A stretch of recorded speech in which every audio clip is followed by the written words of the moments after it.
from the big water service companies all through the global south, pushed by the World Bank, or not even pushed, is the countries are told by the World Bank, if you want any money for water delivery or water services, you have to take these big corporations. And I have a whole chapter in the book that explains how the World Bank manufactured consensus around privatization in the global south when public services worked and still worked in the global north, and how they did that, how they convinced the global south that this was a different answer that they needed than they had in the global north. But I also list all of the studies and the stories and the examples that show there's been a massive failure.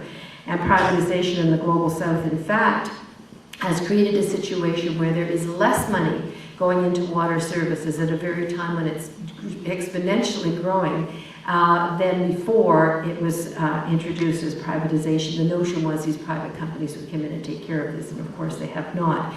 Corporations last year put 200 billion liters of water in plastic bottles around the world, creating mountains of garbage and allowing us to continue to think that somehow water is a commodity. But corporations are now getting into this emerging technology of water reuse technology, and this is everything from desalination, nuclear powered desalination. You'll be glad to know there's a whole bunch of desalination plants fueled by nuclear power planned around the world.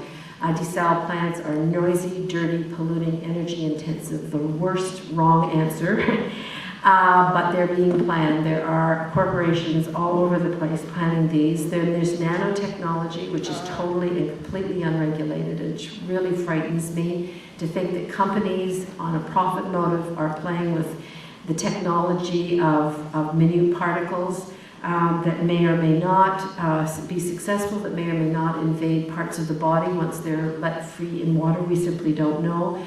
Then there's the toilet to tap folks who, it's called New Water, who they want it all deregulated because they don't want government oversight. And I've got a great quote in here where this guy says, well, we want to do with water what we did to telecommunications in the 1990s, and that's just totally deregulated.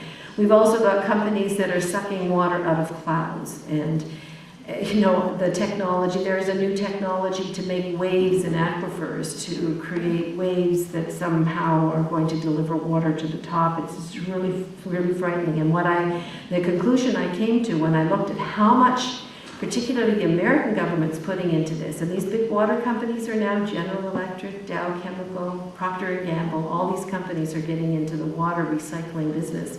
There's a deep disincentive to keep water clean or to crack down on corporations or agribusiness in terms of dirtying water when there is so much water, so much money to be made from dirty water on the other side.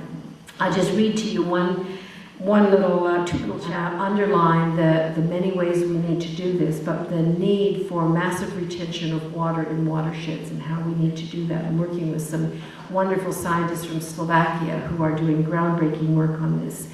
Then the second component is a blue covenant on water justice. And this is the notion of the right to water and solidarity from the global north or those, or the wealthy in different parts of the world to those living without water. Not charity, not aid, not coming up and digging wells, justice, and how we need to go about that. And I tell the story in here, the chapter called The Water Warriors Fight Back, and I tell the wonderful story of the global water justice movement, which has just bubbled up, pardon water language, you get it all the time, all over the world, and is so moving, and the people from whom we have so much to learn. That is the most fabulous story and the best work of my life. And then finally, water democracy, the notion that water must be considered a public trust, that it must not be allowed to be made a corporate cartel, that no one must be denied water because they cannot afford it.